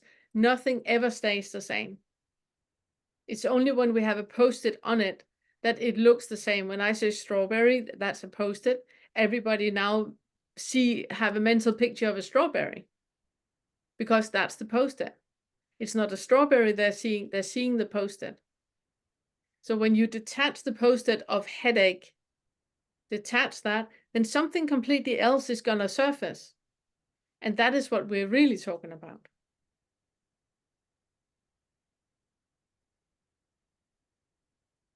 Excellent. Yeah, I can warmly recommend you Vince's group. Vince is wonderful. He has a tendency of putting people on the spot, which I think would be super, super challenging for you. I mean, you know, You're fine I'm with that? I'm brave. You're brave. Try to be. I raised my hand, didn't I? You did, you did, you did. And you're Okay. here. And you're here. Exactly. I think it's a really good idea to do the first feta while you are in Vince's group, because his group is really good at seeing through self. Noticing where is that Michael that is nervous? Where is that repetitive self that keeps getting the same pain, that keeps getting the same fluttery feeling, that keeps having the repetitive thoughts about being inadequate? Where is that persona? Because that is tied in with that delusion about time. There needs to be a sequential, then, now, and will be, for that even to be a thing. Yeah, yeah. Well, that's great. Yeah, I will definitely. So the last thing I want to say to you is that really notice the part about that you only have 5 senses. In your direct experience, things can only happen in 5 places: the seeing, hearing, smelling, tasting, and touching. That's the only thing that is happening right now. Everything, those 5 things, they then have a thought attached to them. So notice how much is those 5 things and how much is a thought about it. And remove the thought, go back to that thing: seeing, hearing, smelling, tasting, touching. And that is what is happening right now. Yeah, I mean that's great. Good. And that's like, yeah, you could just do that all the time. All the time. All the time. Yes. So that's plenty for me to work with, I think. Absolutely. Absolutely. And then get a notebook and write down. I know I'm a huge fan of that. Get a notebook. Good boy. So happy to see that. It's beautiful. Beautiful. Oh yeah, I've got pages. I've got pages. Good. Good. Lots of I love it. Yeah, I love it. I love it. I love it. Because what you're going to see is that a lot of the things that you write down, first of all, you're going to notice how repetitive it is. Absolutely. Absolutely. And the I second, wasn't expecting that, but yeah. pardon? I wasn't really expecting that, like I was telling you, I thought it would just be, just nonstop belief after belief, but it's like a lot of the same stuff. Absolutely. Absolutely. The ego is not that inventive. It's a copy paste most of the time. Well, I'm gonna have plenty more questions going forward, so I'm I'll let you. I'm looking forward to that. And then remember, we're here again on Tuesday. So you got Vince tomorrow and Sunday, and then the group on Tuesday. You got enough groups to go to. Yeah, totally. Beautiful. I'm so happy you're here. Thank you very much. Thanks, everybody. Thank you. Bye. And Debbie, yay. Hello. So good to see you. Hey, nice to see you too. Hey, first I have to say, like, shout out to Michael, like, totally familiar, like, even currently and recently, this thing of like, oh, I don't belong. Oh, I stumbled into the advanced class. Oh my God. Like, so like, it just, it's so cool that you just came on. And I lurked with this group for like weeks, like phone in my pocket, just listening as I did yard work, like didn't even like show my face, just listened, like, do I want to join this group? Should I join this group? So like, you're way ahead from my book. So just saying. Anyway, anyway, that was fun. But yeah, nice to see you, Pernilla. So good to see you. I was at a retreat, and tell me, do you think that you agree with this? Like, there's really no cause and effect. Like we in us, this relative world, we think, oh, this causes this. But I'm trying to figure out like how to work with, and I'm just sort of right now just kind of just going with it. But I am so tired, like so tired. And I'm like, oh, it must be the jet lag, or just maybe it's like retreat brain, or I don't know. Like, but I don't want to do anything. Like, I'm so minimal. I had my face off, like my camera off, because I was laying down listening to you guys, fully attentive, but I was laying down on the floor because I'm like, what the? I just can't sit up. I can't. So what is the expectation about? There's that, it's that's the drive, like, be productive, be good, that, the doer, right? The doer, like, Do you see is that, right? do Yeah. you see that's a story? What's the story? Wanting to be the doer? Like, at what part is the story? Like, No. Well, yeah. Well, there's a story about you having to do the right thing. You have to sit in front of the computer and be attentive. You have to not be tired. You have to be full of energy. You have to make all the good notes. You have to do you see that is just a story? It has nothing to do with reality. You're stepping into a character of Debbie, and there's absolutely no freedom for Debbie to be Debbie. Do you see that? I'm hereby setting you free. You don't have to be alert and awake. You don't have to be, on the spot and say all the bright things. You don't even have to be awake. You don't even have to show up. You don't even have to show up. I'm setting you completely free to be with whatever is alive right now. And then you just move with that. And the moment you notice that you're no longer moving with that freedom, then notice, what is the story about? And so that here's the thought that comes in is like, okay, yeah, I can be with it now, but like it just can't go on for too many days. I got to do X, Y, Z, right? You know what I mean? Like, so that's dumb. That's a thought that's projecting into the future. I can't have no control, right? And it's just a story. It's just a story. It's just a story. It's like, but I have to take the dogs for a walk. It's just a story. If you're not interfering in any way, you will take on your Wellingtons and take the dogs for a walk without any thought. It will just happen because you have dogs. Oh, I have to plan what to eat. Well, it's just a story. If you don't plan anything, you will make some food at some point when you're hungry. Just like you're not planning when to pee. and you're not planning all those things, when to have a glass of water. You're not planning any of that. We all have things in our lives that we have freedom about, you know, like going and peeing or having a glass of water. We have freedom around that. We don't plan when to do it. We just do it when we need a glass of water, when we need to go to the bathroom. And it's that freedom that you can have in all areas of your life, where there's no story attached to it. You just allow things to happen when they happen, because they happen anyway.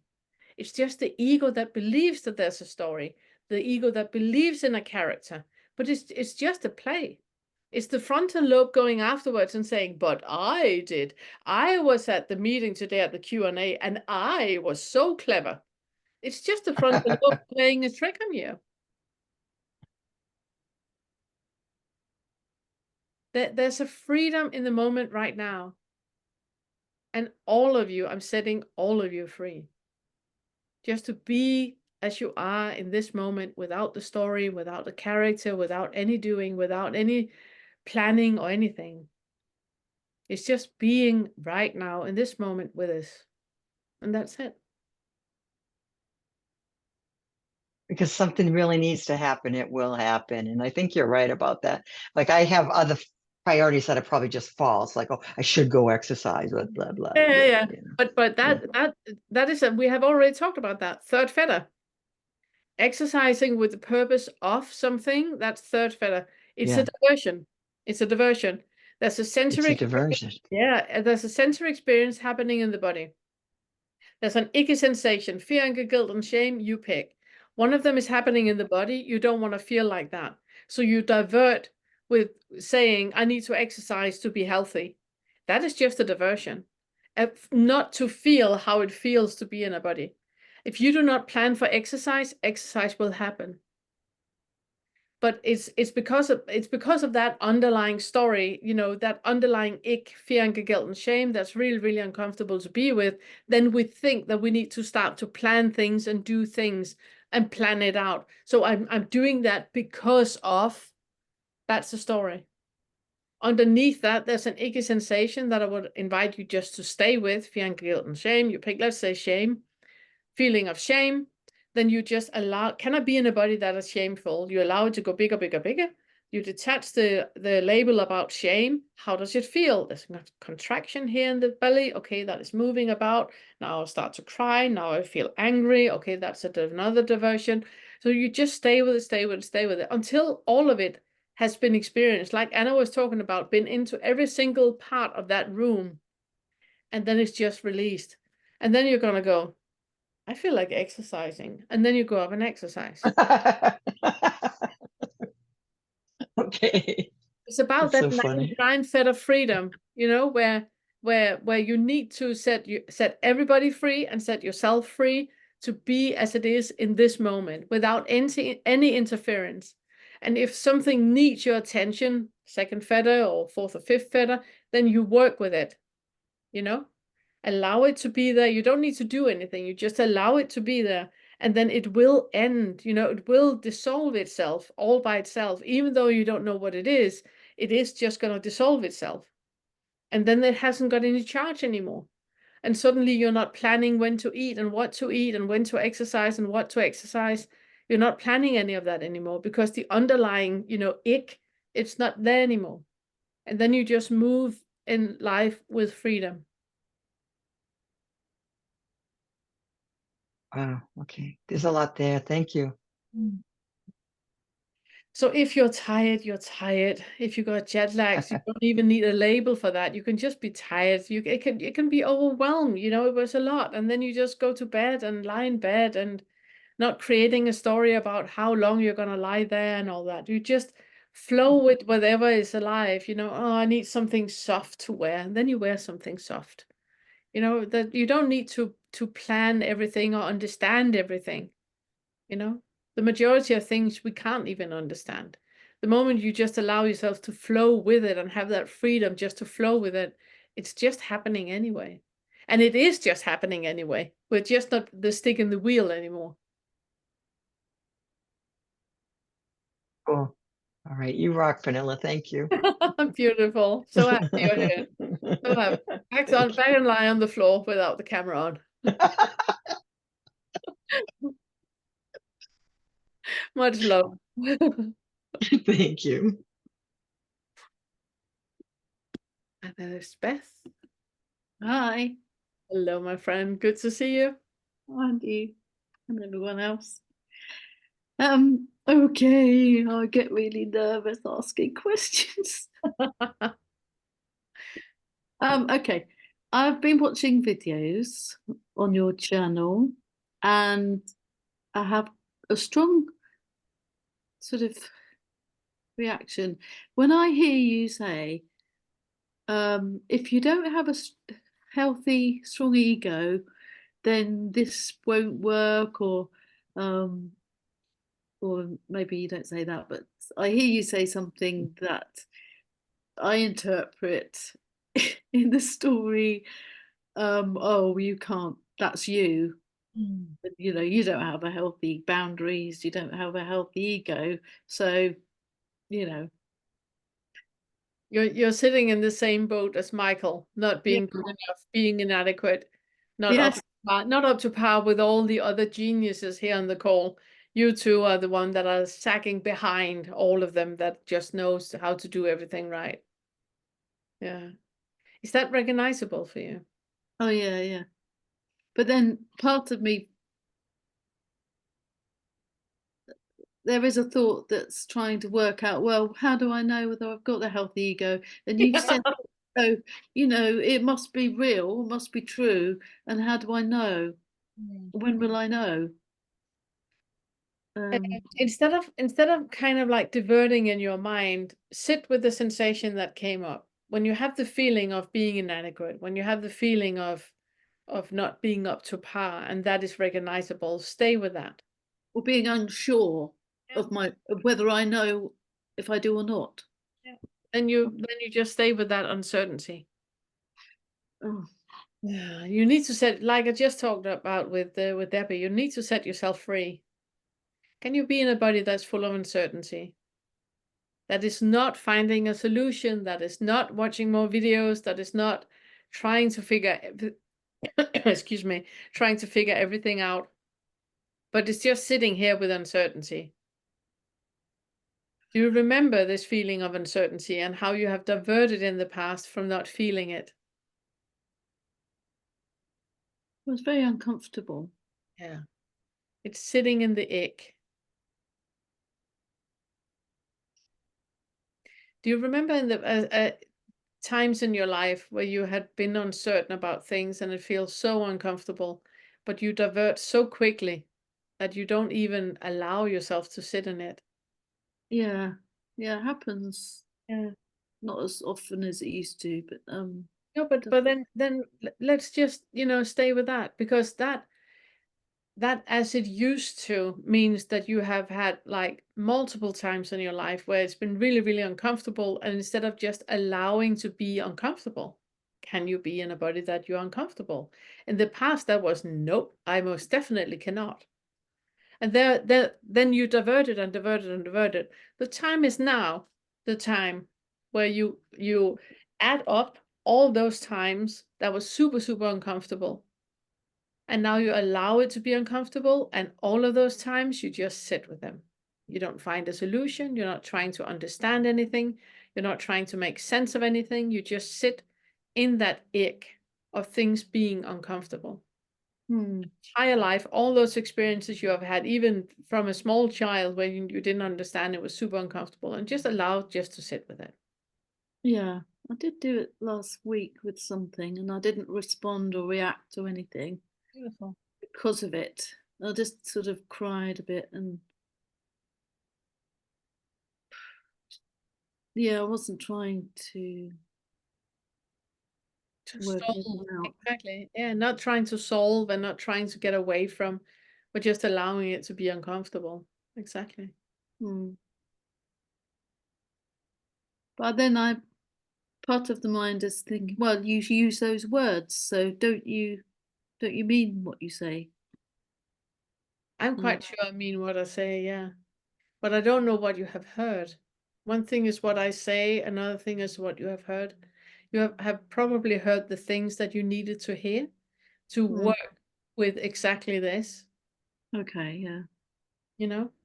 And then the moment you are okay with not knowing and being uncomfortable and you don't need to divert anymore, then you can allow that there's some things that I say that you don't understand or you don't agree with, or that you think that I shouldn't say or anything like that. Then you're setting me free to express me the way that I am, and you're setting you free to not agreeing with it. Yeah.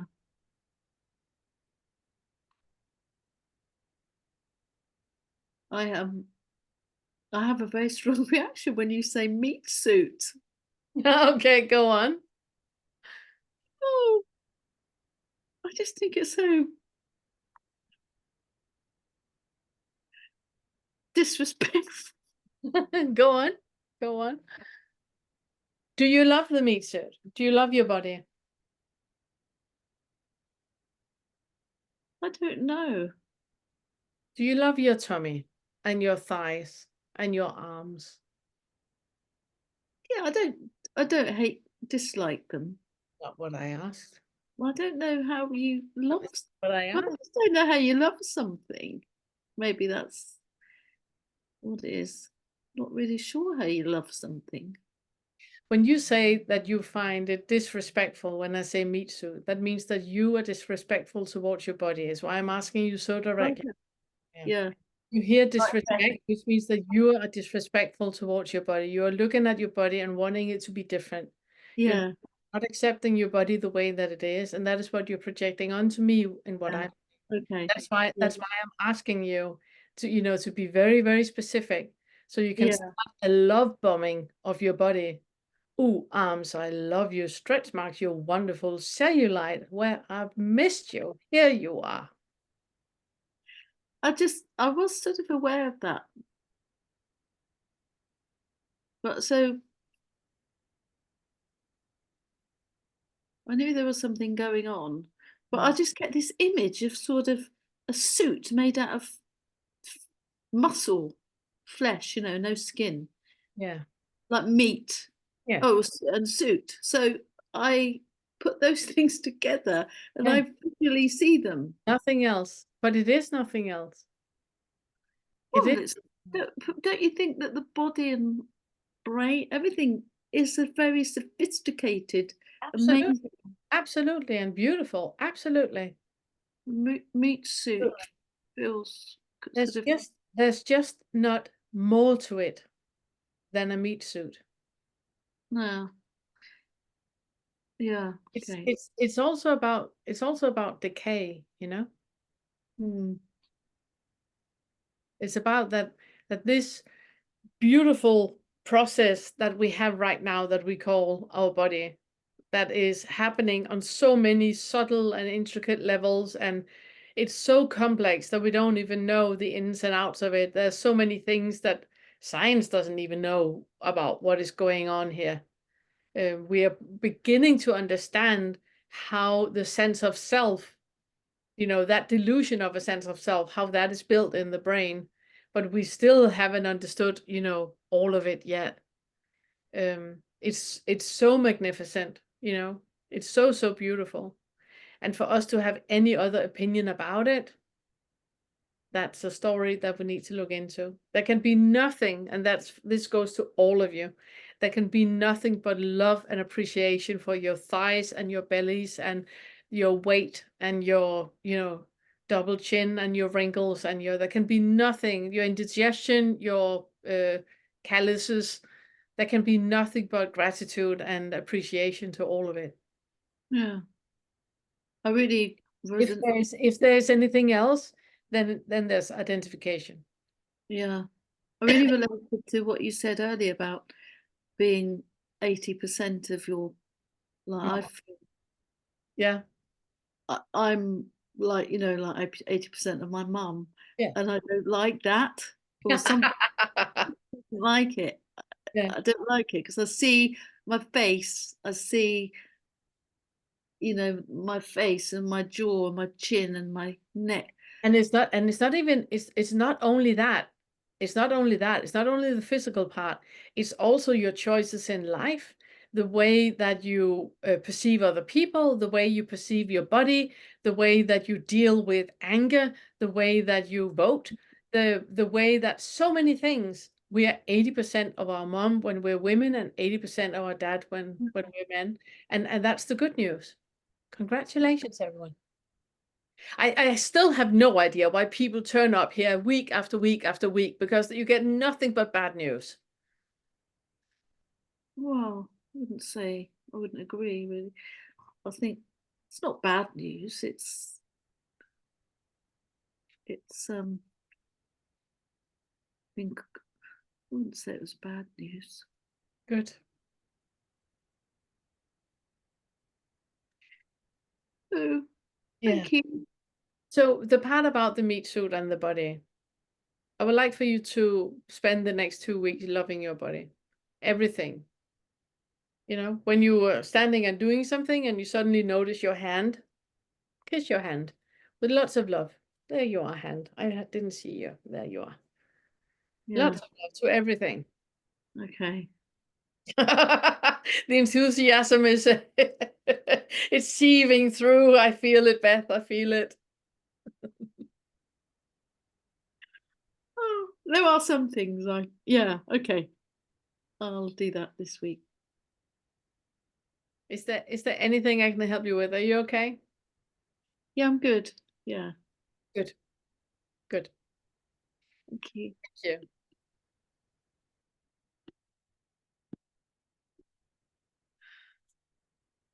Okay. Does anybody have anything else?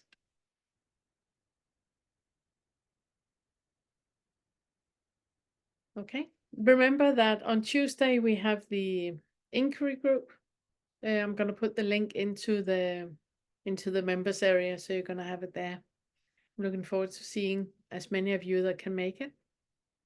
On Monday, it's the lesson about boundaries, and it's a heavy one because most of us have issues with boundaries. And if there's anything, then come on Tuesday and we can talk about it there. So yeah. And if there's anything, write me in the group. Yes. Pernilla? Yeah. Where do we access the Monday meeting? The Tuesday meeting. Oh, Tuesday meeting. Then you said something about Monday doing boundaries. Yeah. On Monday, every Monday, my time, I'm in Eastern US, Canada. Every Monday I put up a new lesson, and the lesson that is coming up on Monday, it's about boundaries. I'm putting it into the members area as well. So you get the link for the video, and then you get all the slides that are in the material. And I can recommend you to whatever slide that is there that you need, make a screenshot, have it on your phone, remind yourself multiple times during the day, so you kind of like get it in under the skin. Listen to the parts of the lesson that you need to hear again, so you really, really work actively with it. And if there's anything, then you know, people are here. We are the same people here as we are in the members area. So if there's any questions, just write. It's good to have you here, Phoebe.